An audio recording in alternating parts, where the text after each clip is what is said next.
皆さんこんにちは。卓球を愛するすべての人にお届けするスペシャル音声解説の時間です。ナビゲーターのみさきです。今日も元気に卓球奥深い世界を皆さんと一緒に探検していきたいと思います。そして私の隣にいるのは卓球の理論とバイオメカニクスについて語らせたら右に出る者はいない解説のケンジさんです。ケンジさん、よろしくお願いします。はい、皆さんこんにちは。ケンジです。よろしくお願いします。今日のテーマは本当にエキサイティングですよ。卓球というスポーツが昭和から平成、そして令和にかけてどれほど劇的に変化してきたか。それも単なる流行の話ではなく、ルールや用具の進化という物理的な強制力によって私たちの身体の動かし方、つまりバイオメカニクスがどう書き換えられてきたのかという非常に科学的でかつ面白いお話です。科学的ですか？ちょっと難しそうに聞こえるかもしれませんけど、実はベテランの指導者から言われたあの教え、なんか違和感あるんだよなとか、メーカーのカタログを見ても自分のスイングにどう活かせばいいかわからないといったプレイヤーのリアルな悩みに直結するお話なんですよね。その通りです。タイトルにもある通り、メーカーやベテランプレイヤーが教えてくれない卓球の真実にぐっと踏み込んでいきます。視聴者の皆さんからの熱いコメントや疑問に対しても徹底的に調べ上げた最新の研究結果をもとにお話ししますよ。昭和の常識が令和の現代では実は大間違いなんていうショッキングな事実もたくさん飛び出します。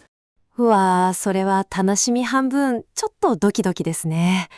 私なんて部活の顧問の先生からボールを最後までよく見てしっかり足を動かしてバウンドの頂点で打ちなさいって耳にタコができるくらい言われて育ちましたから、これ全部昭和の教えなんですか？美咲さん、今おっしゃったよく見る、足を動かす、頂点で打つ、これらは昭和の時代には確かに 100% の正解、完璧な最適解だったんです。でも令和のプラスチックボール時代、そして11点制の超高速卓球においては、その教えを忠実に守ろうとすればするほどミスが増え、ピッチについていけなくなり、最悪の場合は膝や関節を痛めてしまうという罠があるんですよ。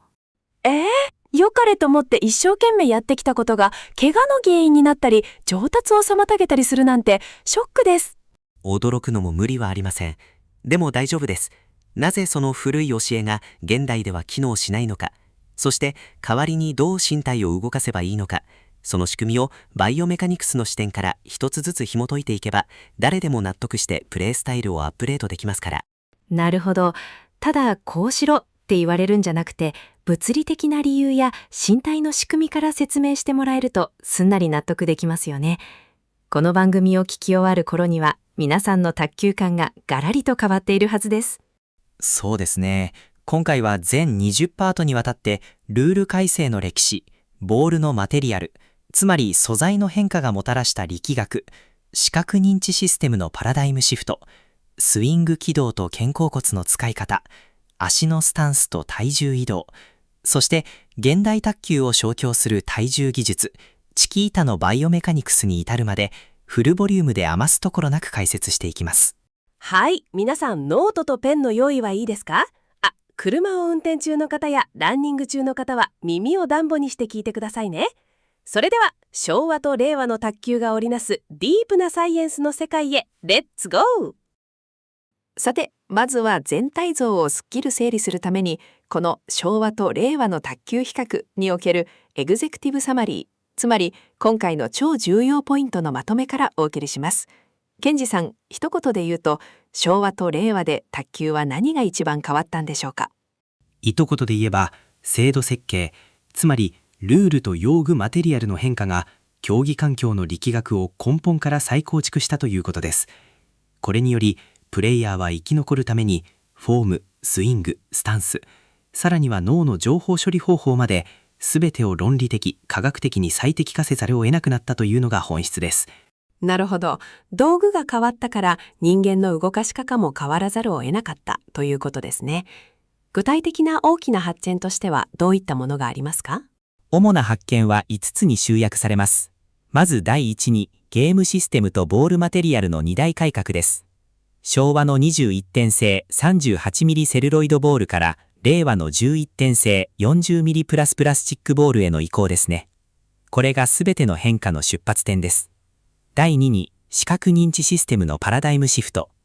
昭和のボールを最後までよく見ろという追従眼球運動の限界が証明され、現代では瞬間視と周辺視野を組み合わせた二元認知システムが必須となっています。第3に、スイング運動、キネマティックチェーンの円運動化。昭和の45度の法則に代表される大振りで直線的なスイングから肩甲骨を起点とする円、8の字打法への変革です。第4に、スタンスと下半身のトルクテャ。右足を後ろに引く半身スタンスと直線的な体重移動から広くて安定した平行スタンスと股関節、骨盤の回転トルクによるぶれない回旋運動への進化。そして第5に、チキータに代表される台上先制攻撃技術の確立。これによって卓球台の上が安全圏から一瞬でトップスピードの打ち合いになる戦場へと変貌しました。うわー、これだけでも昭和と令和が全く別のスポーツみたいに思えてきますね。今紹介していただいた5つの発見は、これから各パートでめちゃくちゃ詳しく掘り下げていくんですよね。もちろんです。それぞれの技術の裏にある物理法則や具体的な筋肉、関節の使い方まで徹底的に深掘りしていきます。例えば、セルロイドからプラスチックに変わったことで、ボールがラバーに当たっている時間、接触時間がどう変わったかとか、それによってスイングのエネルギー効率がどう変わったか、といった超マニアックだけど超実用的な話が満載です。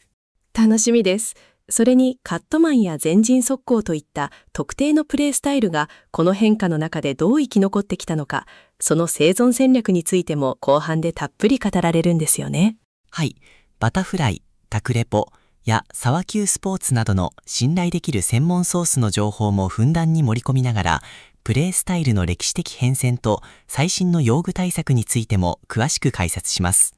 よし、全体のロードマップが見えてきましたね。昭和の殻を破り、令和の最先端バイオメカニクスを手に入れるための旅がいよいよ本格的に始まります。リスナーの皆さん、ここからの各論をどうぞお聞き逃しなく。ここからは各論に入っていきましょう。まずはすべての変化の根底にあるルールとゲームシステムの歴史についてです。ケンジさん、昭和の卓球って今とは点数の数え方からして全然違ったんですよね。そうなんです。卓球情報サイト METTC のルール改正に関する記事などを見ると、その変遷が非常によくわかります。昭和期の卓球は1ゲーム21点先取で、サービスは5本交代が基本でした。試合は通常3ゲームマッチ、つまり2ゲーム先取で行われていたんです。21時間って今から考えるとすごく長いですね。長いですよ。だからゲーム展開が比較的緩やかで、前半で点差が開いてしまうとそこから逆転するのが構造的にかなり困難だったんです。観客やメディアにとっても試合時間が長引きがちで、いつ勝負の波が来るのかが分かりにくいという課題がありました。確かに21点制だとちょっと様子を見ようっていう余裕もありますよね。そうですね。しかし2001年のルール改正でこれが劇的に変わりました。なんと11点先取の5ゲームまたは7ゲームナッチへと移行し、サービスも2本交代になったんです。この改正により1点の重みが昭和期の数倍に跳ね上がりました。11点だと最初につまずいて0対5とかになったら、もう一気にゲームを持っていかれちゃいますもんね。その通りです。スタートダッシュが命になります。サービス2本交代ですから、戦術を柔軟にかつスピーディーに切り替えないと、あっという間にゲームセットになってしまう。METTC の記述にもあるように、この変更は卓球という競技をよりスピーディーで一瞬も目が離せないスリリングなスポーツへと進化させるための画期的なシステム設計だったんです。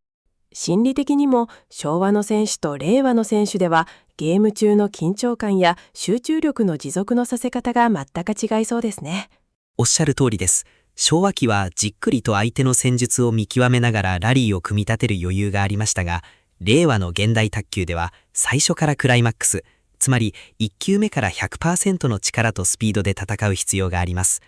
この時間的な余裕の喪失が後で説明するスイングのコンパクト化やスタンスの平行化に直接影響を与えていくことになるんです。ルールが変わることで選手の身体の動かし方まで変わっていく。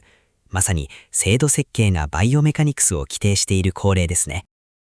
ゲームシステムの変化に続いて、さらに大きな、まさに卓球界の地殻変動とも言えるのが、ボールの変更ですよね。ケンジさん、昔と今ではボールそのものが全く違うんですか？そうなんです。卓球のボールは昭和から令和にかけて2段階の大きな仕様変更を経験しています。これについて卓球メディアのラリーズのボール規格に関する記事や前述の METTC の解説が非常に詳しいですね。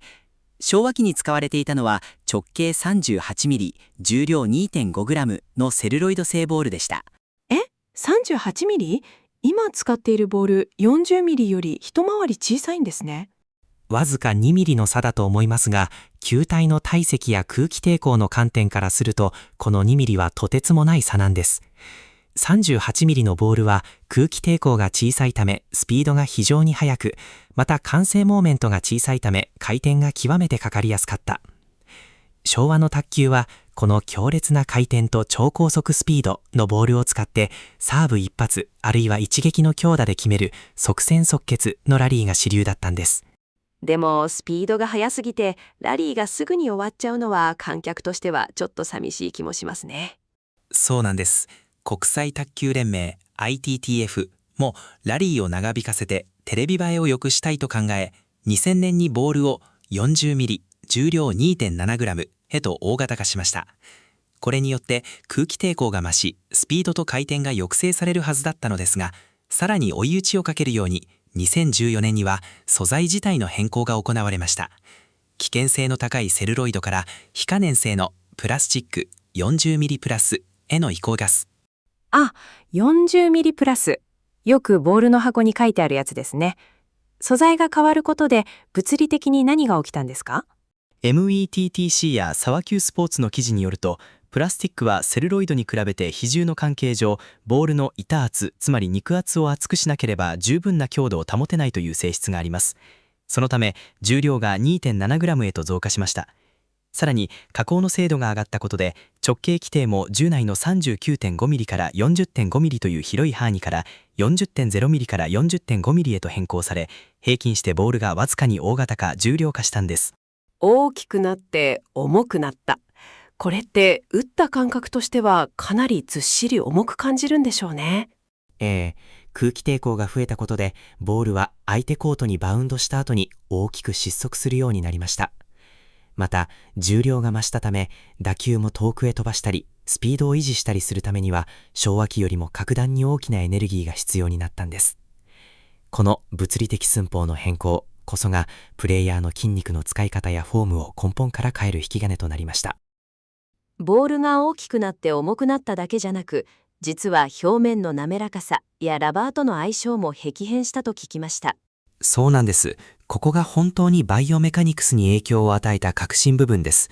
テーブルテニススタジオ R スタッフブログや TTS84 バルスタッフブログなどのマテリアル分析を紐解くと、セルロイドとプラスチックの表面摩擦特性と玉離れの特性の違いが浮き彫りになります。プラスチックって触った感じがちょっとツルツルしていますよね。まさにそこです。セルロイド製ボールには表面に微細な凹凸、なし地があり、ラバーと接触した時に非常に強い摩擦が発生していました。しかし現代のプラスチックボールは表面が非常に滑らかでツルツルしている。そのためラバーとの接触時に滑りが発生しやすく、発生する最大回転量が著しく低下してしまったんです。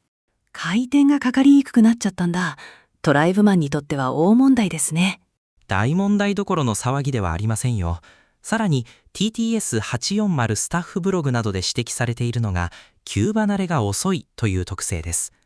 プラスティックボールは重量があり衝撃を吸収しやすい構造になっているため、ラバーに当たってから離れるまでの接触時間がセルロイド時代に比べて長いんです。球離れが遅いということはボールがラバーに乗っかっている時間が長いってことですか？その通り。一見コントロールしやすそうに思えますが、実はこれによって打球時のエネルギー伝達効率が変化します。昭和のセルロイドボールは当たった瞬間にパチッと弾き出すようにしてスピードを出せましたが、プラスティックボールはしっかりとラバーを食い込ませて身体全体で押し出すようにスイングしないとボールが走らないんです。なるほど。だから現代の選手のスイングはただするだけじゃなくて、ボールをぐっと掴んで押し出すような熱い当たりのスイングになっているんですね。素晴らしい洞察です、美咲さん。まさにその通り。最大回転量が低下したことで、ボールの打球軌道も変わりました。昭和期は極端に直線的で鋭いシュートやカーブ、強烈な沈むドライブが打てましたが、令和のプラスチックボールは回転による変化が小さいため、ネットにかからないよう安全な放物線、弧線を描くスイング軌道が求められます。これが現代の高速両ハンドラリーを支えるバイオメカニクスの基礎となっているのです。ここからはプレイヤーの頭脳、つまり視覚認知の変化についてお聞きします。冒頭でも言いましたけど、昭和の時代からボールをインパクトの瞬間までよく見ろってずっと言われ続けてきましたよね。これ本当に嘘なんですか？結論から言いましょう。100% 不可能ですし、現代卓球においては間違い NG です。これについては YouTube の人気コンテンツである柘植卓球チャンネルのボールをよく見ろ、昭和卓球の見方は 100% NG 編という動画で科学的かつ非常にクリアに解説されています。柘植先生が 100% NG って言い切っちゃってるんですか？そうなんです。なぜなら人間の目の追従眼球運動、つまり動くものを目線で追いかけ続ける能力には物理的な限界速度があるからです。現代の高速卓球では相手が打ってから自陣に到達するまでわずか 0.2 秒から 0.3 秒しかありません。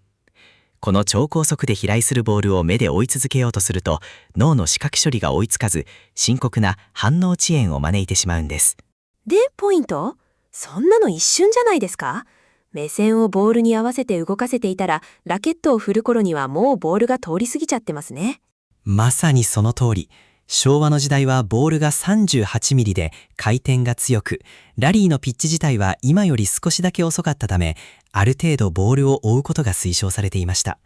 しかし、ピッチが極限まで上がった令和卓球でそれをやると、身体がフリーズしてしまいます。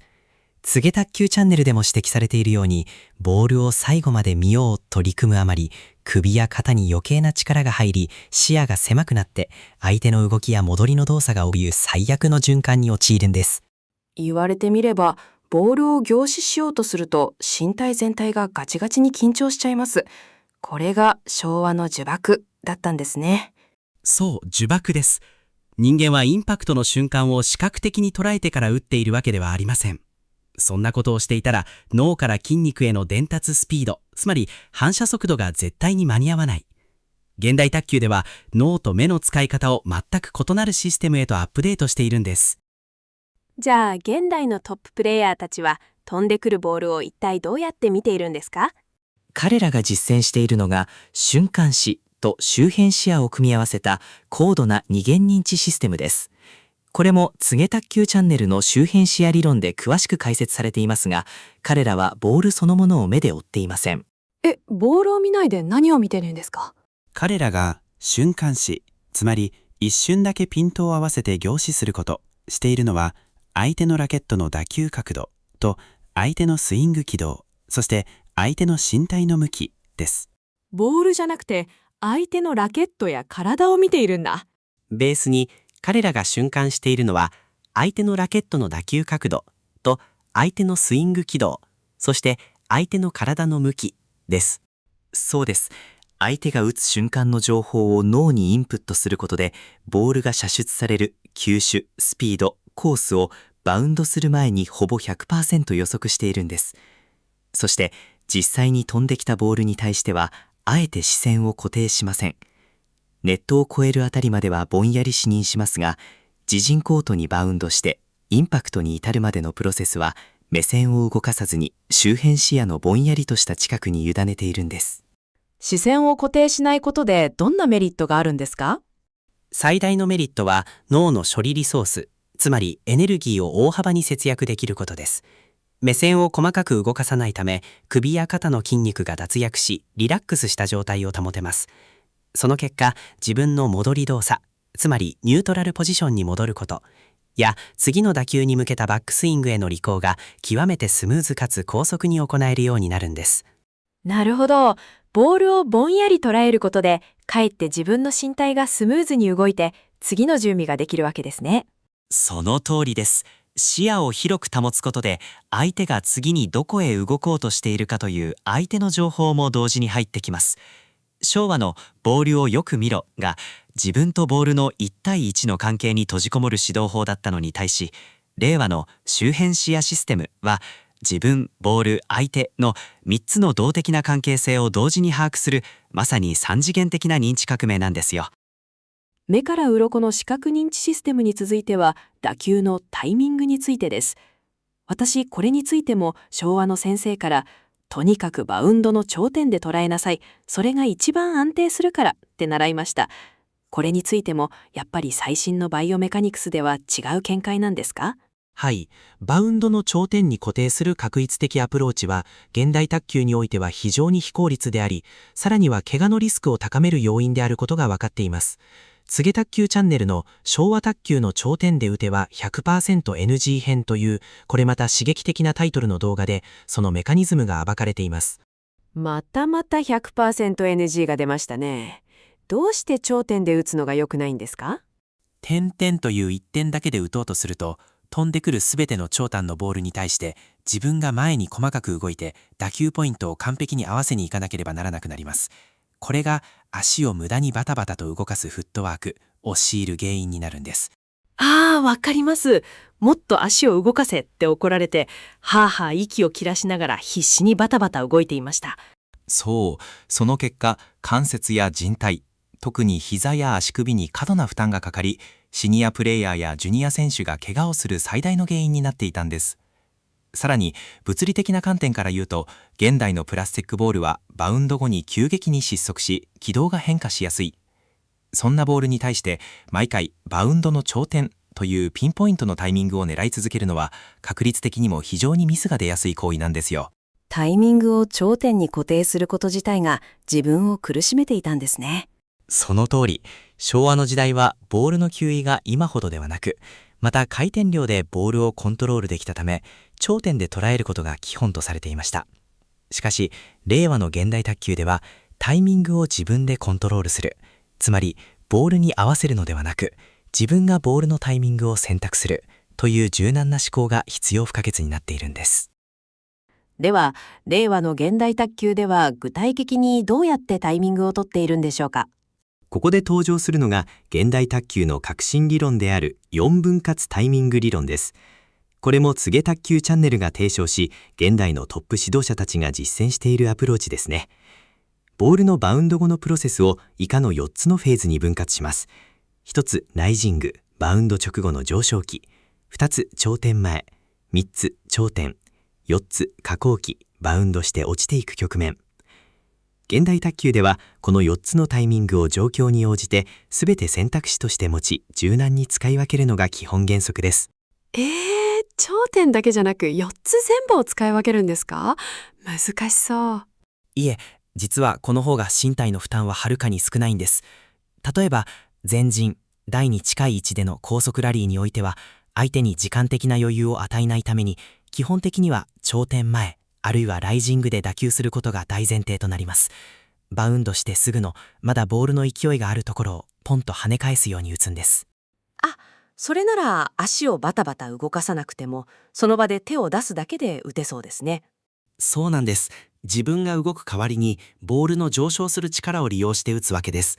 そして、相手の球威が強すぎて押された場合や、自分が台から少し下げられた中高陣でのプレーに移行した時初めて、時間的余裕を作るために下降期でのエネルギーをしっかり貯めた打球を選択する。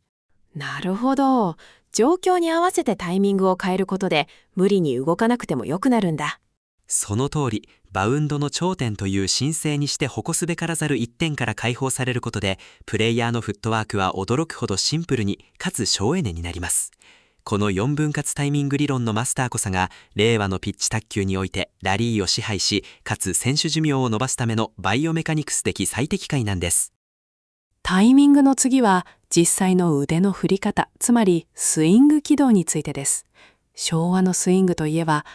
ダイナミックにラケットを下から上へ、身体を大きくねじってドライブですね。そう、昭和卓球の代名詞といえば、右利きなら身体の右側、バックスイング、から額の上前方に向かって約45度の角度で大きく斜めに振り抜く45度の法則に代表される大振りなスイングフォームでした。身体を大きくねじり、腕を背中の後ろ側まで引き込んで、全身のエネルギーをボールに伝えるスイングです。あれめちゃくちゃかっこいいですけど、やったり現代では通用しないんですか？登用しないどころか、令和の超高速ラリーでそんな大振りをしていたら、バックスイングを引いた瞬間にボールが通り過ぎてしまいます。現代では時間と空間を極限まで節約するコンパクトなスイングが絶対条件です。そこで登場するのが、日本のカットマンのレジェンドであり指導者でもある高島則義が理論化した円8の字打法です。これについては YouTube 動画の高島則夫の10分でわかる卓球講座などで詳しく解説されています。円8の字打法、スイングって直線的に引いて振るじゃないんですか？そこが昭和の誤解なんです。昭和のスイングは引いて振って止めるという直線的な往復運動でした。しかしこの往復運動はスイングの最後、フォロースルーで腕を急激に減速、停止させるために肩や肘の筋肉、つまりブレーキ筋に強大な負荷をかけます。これが関節の故障、いわゆる卓球肩や卓球肘の原因になるんです。ブレーキをかけるために無理やり筋肉を使って痛めちゃうんだ。そうです。これに対して8の字打法はラケットの軌道をすべて滑らかな無限大あるいは楕円の循環運動として完結させます。バックスイング時にラケット面を少し下に向けて自然に後ろに引き、打球した後はスイングを急激に止めることなく弧を描くようにして元のバックスイングの開始位置へと戻す。止まらないでずっと動き続けているんですね。はい、物理学でいうエネルギー保存則の活用です。円運動にすることでブレーキに必要な無駄な筋力が不要になり、次の打球へのリカバリー速度が劇的に上がります。関節への負荷もほぼゼロになります。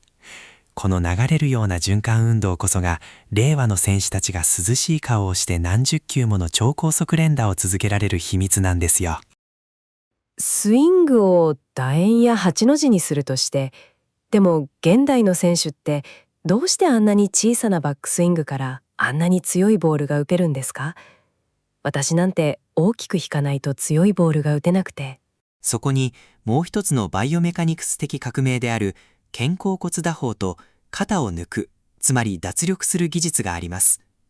これについても高島則義の指導動画、肩の力を抜いた打球方法や卓球ブログ、テルクラブの肩甲骨の使い方に関する記事で、その詳細なメカニズムが説明されています。肩を抜くってどういうことですか？力を抜いちゃったら強いボールが打てない気がするんですけど。逆なんです。腕の力でバックスイングを引こうとすると、肘や手首が背中側に回り込んでしまい、上半身がねじれすぎて戻るのに時間がかかります。現代の肩甲骨打法では、手首や肘を後ろに引くのではなく、打球アーム側の肩関節を一旦前、内側にポンと抜く、つまり完全脱力するんです。肩を前に出すんですか？後ろに引くバックスイングに？そう、肩を前に抜くことによって、実は背中側にある肩甲骨が外側に大きく開きます。これを専門用語で肩甲骨の外転と言います。これにより手元を1センチも後ろに引くことなく、胸の前に十分なスペース、懐を確保しながらバックスイングが完了してしまうんです。時間的ロスは文字通りゼロです。手を引かないで肩甲骨を開くだけでバックスイングになっちゃうんだ。そうです。そして打球の瞬間にこの開いた肩甲骨を背骨に向かって一気に引き戻す内転回旋運動、狭鎖関節、鎖骨の根元を起点としたこの肩甲骨の強烈な引き戻し運動が鞭のように腕に伝わり、コンパクトなフォームからは想像もつかないような爆発的なラケットヘッドスピードを生み出すんです。すごい、まさに骨格の運動連鎖、キネマティックチェインですね。手首や肘の末梢、細かい筋肉ではなく、肩甲骨という体幹に近い大きな骨と筋肉を主導に使うため、ショットの再現性が極めて高くなります。これがテールクラブなどで推奨されている現代のバックスイング理論です。大きく引かないからピッチが上がっても絶対に振り遅れない。これが令和のスピードに対抗するためのバイオメカニクス的回答なんです。ここでちょっと疑問なんですけど、昭和の時代に生まれていた45度の法則って現代では完全に死語になっちゃったんですか？いえ、実は面白いことに、この45度の法則は、現代卓球において全く異なる意味として再定義されて生き残っているんです。これについては、卓球上達ブログの現代の卓球にも存在する45度の法則、フォア前レシーブなどの解説が非常に興味深いですね。最定義？昭和のスイングを斜め45度上に振り上げるっていう意味じゃないんですか？違います。令和の現代卓球における45度の法則は、主にフォア前レシーブなどの退場打球時におけるラケットの侵入角度を指す言葉になっているんです。人流弱度、どういうことですか？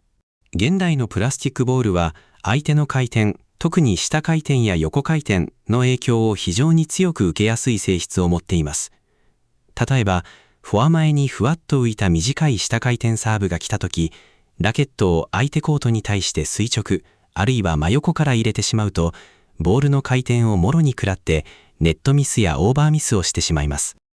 よくやります。回転がわからなくてポロッと落としちゃうやつです。そこで、ラケットの先端、ヘッドを時計の文字盤でいう4時半から5時の方向、つまり斜め45度に向けて、回転軸の斜め後ろからラケット面を挿入、侵入させるんです。これが現代の45度の法則です。斜め45度から侵入させることで何が起きるんですか？ボールの回転方向の影響を物理的に最も効率よくいなす、逃がすことができるんです。ボールの回転軸をすり抜けるようにラケットを入れることで、相手の強烈な下回転があっても、ラバーが回転に負けることなく、精密なストップやレシーブをコントロールできるようになる。同じ言葉が時代を超えてこれほど洗練されたバイオメカニクス技術としてアップデートされているのは本当に面白いですよね。ここからはプレイヤーの土台、つまり下半身とスタンス、足の位置について迫っていきます。昭和の卓球といえば、右利きなら右足を後ろに大きく引いて体を斜めにする半身スタンスが当たり前でしたよね。そうですね。昭和期のフォアハンド主戦卓球においては、半身スタンスこそが最強のフォームを作る土台でした。なぜなら、右足を後ろに下げることで、右斜め後ろに広大なバックスイングのスペースを作ることができ、そこに体重をしっかり乗せてためを作り、一撃必殺のフォアハンドドライブを放つことができたからです。捻伸運動、つまり右足から左足への大きな体重移動ですね。その通り。しかし、この平身的な体重移動と半身スタンスには、現代のバイオメカニクス的観点から見ると、2つの致命的な欠陥があったんです。これについては、YouTube の柘植卓球チャンネルの昭和式体重移動は 100%NG 編などで厳しく指摘されています。どんな欠陥ですか？一撃の威力はあるのに。まず第一に、体重を左右に大きくスライドさせるため、打球時に上体、頭部や体幹が左右に大きくぶれてしまいます。体幹の軸が揺らぐと打球の再現性が著しく低下し、ラケットの先端や角に当たるなどのイージーミスを連発しやすくなる。そして第2に、右足を後ろに引いた半身スタンスのままだと、現代卓球に必須のバックハンド、オフルサイ、物理的に自分の身体の正面、懐のスペースが潰れてしまい、打点が遅れて詰まってしまうんです。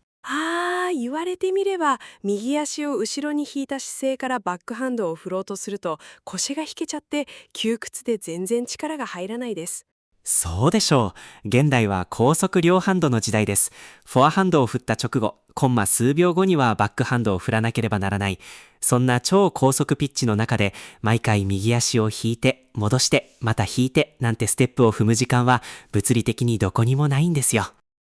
じゃあ、現代の選手はどういうスタンスで立っているんですか？現代卓球のベースとなるのが、台に対して両足をほぼ平行に配置し、かつ足幅を肩幅の2倍程度まで広く取る極めてワイドな平行スタンスです。これについてはリリピンポンブログのスタンスを広くすることと重心の安定性に関する解説や YouTube 動画の現代卓球におけるスタンスと足の動かし方が非常にわかりやすいですね。肩幅の2倍？すごく広く構えるんですね。かなり広いです。この広い平行スタンスがもたらすバイオメカニクス的効果は絶大です。まず、スタンスを広げることで、身体全体の重心が自然と低くなります。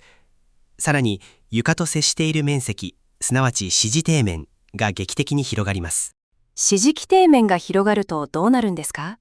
下半身をどれだけ激しく大きく動かしても賃貸の軸が全くぶれない動的安定性が担保されるんです。コマをイメージしてください。底が広くてどっしりしているコマはどれだけ高速で回しても軸が微動だにしませんよね。確かにブレないからいつも同じ打点でラケットを振れるんだ。その通りです。さらにこの広い平行スタンスを取ることで足を一歩も動かさずにその場での重心の微調整、左右の膝の屈伸や股関節の使い分けだけで台の左右広範囲のボールをカバーできるようになります。柘植卓球チャンネルの足の動かし方の動画でも語られていますが、足を無駄にバタバタ動かすな、その場で待てというのは、この広い平行スタンスによる物理的カバー範囲の拡大があって初めて実現できる超モダンな技術なんですよ。平行スタンスだと左右に走る体重移動、平心運動が使えないですよね。どうやって打球のパワーを生み出すんですか？素晴らしい質問です。そこが令和卓球の素晴らしいところで、体重移動を直線運動から股関節と骨盤の回転運動、トルクへと一元化しているんです。回転運動、トルク。バックスイング時、身体を左右にスライドさせるのではなく、右利きなら右足の股関節を内側にキュッとねじるようにして、右の太ももの内側にグッと荷重、回転トルクのためを作ります。この時、左足のかかとをほんのわずかに浮かせるのがコツです。かかとを少し浮かせるんだ。そうです。かかとを浮かせることで骨盤がスムーズにかつ高速で回転する準備が整います。インパクトの瞬間に右股関節に溜めたトルクを爆発させ、身体の軸を中心に駒のようにその場で鋭く回旋させる。打球後は浮かせた左足のかかとを踏み込むことで一瞬でブレーキをかけ、ニュートラル、次の待機姿勢へと戻るんです。左右に揺れるんじゃなくて、その場でくるっと回る感じですね。これならブレないし、すぐに次の準備ができますね。完璧な理解です。そしてこの運動連鎖を正常に作動させるための絶対条件が、実はグリップ、ラケットの握り方にあります。グリップですか？下半身の動きと手の握り方が関係あるんですか？大ありです。昭和のフォア視線時代はフォアハンドの威力を出すために人差し指を深くかけるフォア特化グリップやペンの一本差しが主流でした。しかしこの握り方のままだと、平行スタンスからいくら素晴らしい股関節の回転を行っても、インパクト時にラケット面が不自然に開くか閉じてしまい、下半身のエネルギーがボールに伝わりません。現代卓球の平行スタンスと股関節トルク打法は、瞬時にフォアバックの面を作れるニュートラルなグリップ、フォアとダックで握りを変えないとセットになって初めて機能するシステマチックな構造になっているんです。まさに下半身から先々まで全身が高度に計算された一つのシステムなんですね。いよいよやってきました。現代卓球の代名詞であり、戦術を根本から変えたと言われる最強の体重技術、チキータについてです。ケンジさん、チキータって名前はバナナに似ているからって聞きましたけど、一体何がそんなにすごいんですか？チキータはチェコのピーター・コルベル選手が開発し、その後2011年の世界選手権で中国選手らが完成させた卓球の歴史上最も革命的な体上バックハンドドライブ技術です。これについてはバタフライの技術レポートタクレポや沢級スポーツのチキータ特集にその歴史と詳細な打ち方が記されています。何がそんなに革命的なんですか？昭和の卓球においては、卓球台の上、特にネット際に短く低くコントロールされたボール、サーブやストップに対しては、ツッツキやストップなどの守備的なレシーブで返すのが鉄則でした。つまり、台の上は攻撃側の強打を防ぐための安全圏だったんです。しかしチキータは、この台の上という極めて狭く低い空間から、いきなり強烈な前進、横回転、ドライブをかけて先制攻撃を仕掛けることを可能にしました。台の上からドライブが飛んでくるなんて、昔の人からしたら恐怖でしかないですね。まさに、これによってサーブ側が持っていたアドバンテージ、つまり短いサーブを出して有利に展開するという安全圏が完全に崩壊しました。チキータを成功させるためのバイオメカニクスは、通常のドライブとは全く異なる特殊な関節運動によって成り立っています。まず右利きの場合、右足を台の奥深く、ボールがバウンドする極限の位置まで踏み込むことから始まります。これに伴い膝を深く曲げて上体を極限まで前傾させ、顔をボールにギリギリまで接近させるんです。顔を近づける。上体が起き上がっちゃダメなんですね。絶対ダメです。上体が起き上がるとボールとの物理的な距離が離れてしまい、肘が使えず手打ちになって安定性を著して欠きます。この支持脚の深い踏み込みと深い前傾姿勢こそがチキータを台の上で放つための絶対的な物理的プラットフォームなんです。深い前傾姿勢を作った後、特徴的な肘の使い方と手首のひねり、どうなってるんですか？ここが一番面白いバイオメカニクス部分です。チキータのバックスイングでは打球アームの肘を前に突き出すようにして高く、肩と同じ高さ程度まで持ち上げます。この高く上げた肘をスイングの絶対的な回転軸、支点として空中に完全固定するんです。肘を固定してそこから先を回すんですね。そうです。手首を極限まで内側に巻き込み、ラケットの先端、ヘッドが自分自身の胸元、あるいは真下を向くほどの深い角度、内屈角を作ります。そこから打球する際、実は手首のスナップだけで振っているのではありません。前腕には頭骨と尺骨という2本の骨が並んでいます。この2本の骨を外側にひねる外外運動、つまりドアノブを右に素早くガチャッと回すような骨格運動がチキータの主要な駆動源なんです。海外運動、腕の骨がねじれる力を利用しているんだ。その通り、この鋭い前腕の海外動作にコンマ数秒遅れて手首のスナップ、手根骨の開放を連動させることで、ラケットヘッドを瞬間的に約210度近く高速回転させます。これにより台の上という短い距離でもプラスチックボールに強烈な摩擦エネルギーを与えることができるんです。基本的にはボールの側面、バック側の下部を薄くこするように捉えます。これによって相手の下回転の回転軸をすり抜けながら安定した放物線を形成してネットを凝りさせる。逆チキータやストップフェイントも含めて、この3次元的な攻防がサワ級スポーツなどでも勝敗を分ける革新技術として紹介されているんです。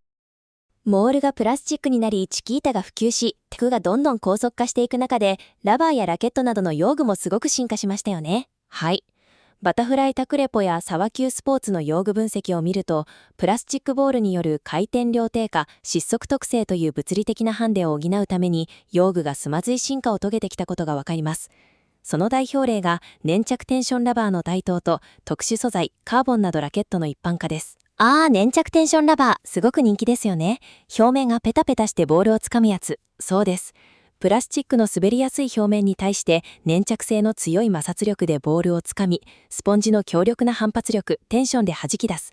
しかし、この用具の進化はプレイヤーの肉体に対してさらなるシビアな要求を突きつけています。というのも、粘着テンションラバーは重量が非常に重いんです。確かにラケットが重くなると振るのが大変そう。そうなんです。ラケット総重量の増加はスイング時の完成モーメントを増大させ、振り抜きにくさや肩甲骨周辺の疲労蓄積、さらには肩や手首の故障を誘発します。また、プレースタイルそのものもドラスティックな変更を余儀なくされました。例えば、カットマンはどうなったと思いますか？カットマンはボールの回転が少なくなったから守るのが難しくなりましたよね。鋭い。バタフライタクレポのカットマン分析でも語られていますが、ツルツルしたプラスチックボールではカットの回転量が激減し、ただ守っているだけでは相手の強打の餌食になってしまいます。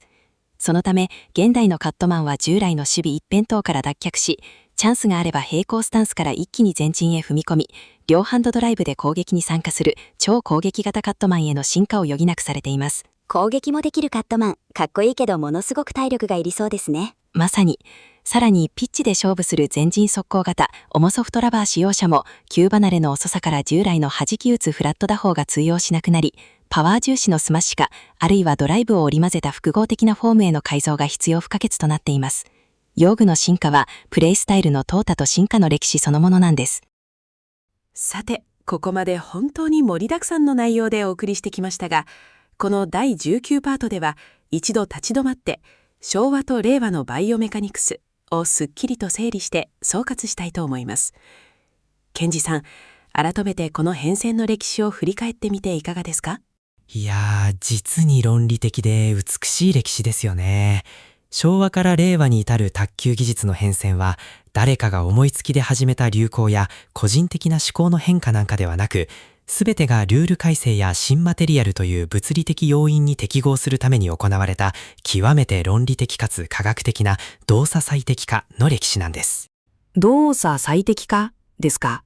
そうです。改めて分かりやすい対比でまとめてみましょう。昭和期の卓球は 38mm セルロイドボール21点製。この物理環境においては、一つ、半身スタンスでバックスイングのスペースを最大化し、二つ、直線的な体重移動、平身運動によって全身のパワーを一球に乗せ、三つ、額の上前方へ大きく振り上げる45度のスイングで、ボールの回転力を最大化する。これが当時の環境における 100% の正解であり、完璧なバイオメカニクスシステムでした。なるほど。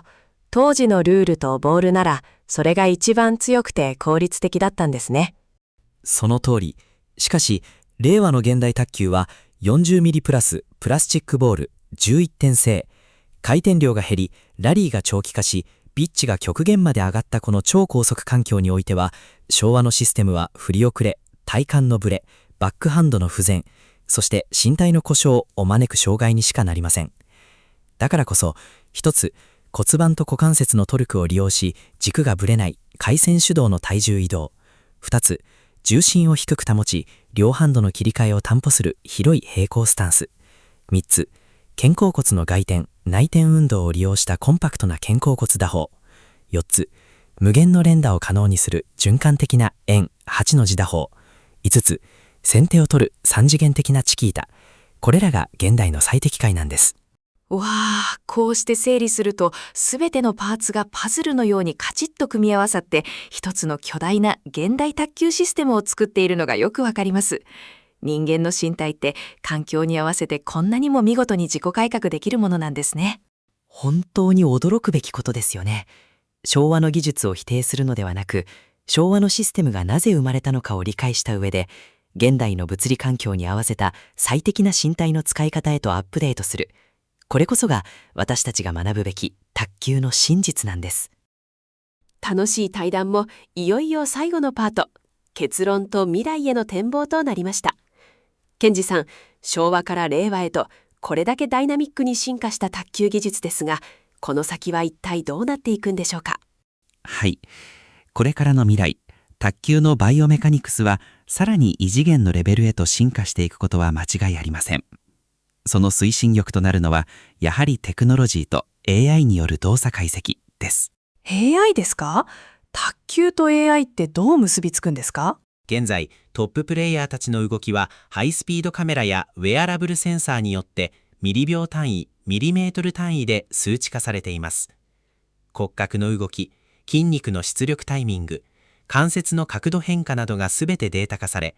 AI によってどの角度で侵入し、何%の力で海外運動を行えば最もミスが少なく、最も威力のあるチキータが打てるかといった超精密な最適解がリアルタイムで算出される時代が来ています。コーチが感覚でもっとこう振れって言うんじゃなくて、AI があと3度ラケット面を開いて 0.01 秒早く肩甲骨を引きなさいみたいに指示してくれるんだ。まさにそんな時代です。さらに用具のマテリアル科学も進化を止めません。プラスチックよりもさらに新しくかつエコロジーで摩擦特性に優れた新素材ボールが開発されるかもしれませんし、ナノテクノロジーを用いた驚異的なグリップ力を持つラバーが登場するかもしれません。そうなれば、その新しいマテリアルに適応するために人間の身体はまた新しいフォーム、新しいスタンスを自ら作り出していくでしょう。すごい。卓球の進化は人間の身体の可能性を広げる進化そのものなんですね。その通りです。だからこそ、ベテランプレイヤーの方や、これから卓球を始めるジュニア、そしてシニアの皆さんも、昔こう習ったからという固定観念に縛られることなく、常に今の用具と今のルールにおいて、自分の身体にとって何が最も自然で、最も物理的に合理的かという問いを、ワクワクしながら探求し続けてほしいなと思います。はい、私も今日のお話を聞いて、明日からの練習が楽しみで仕方がありません。まずはフォア前のボールに対して斜め45度からラケットを入れる練習から始めてみます。ははは、素晴らしいですね。その探求心こそが卓球というスポーツを何倍も深く楽しくする原動力ですから、ぜひ頑張ってください。ありがとうございます。というわけで、全20パートにわたってお送りしてきました。昭和と令和の卓球比較、バイオメカニクス的変容、いかがでしたでしょうか。皆さんのこれからの卓球ライフが、より健康的で、よりクリエイティブなものになることを心から祈っています。またどこかでお会いしましょう。皆さん楽しい卓球ライフを。お相手は、ナビゲーターの美咲と、解説のケンジでした。さようなら。さようなら。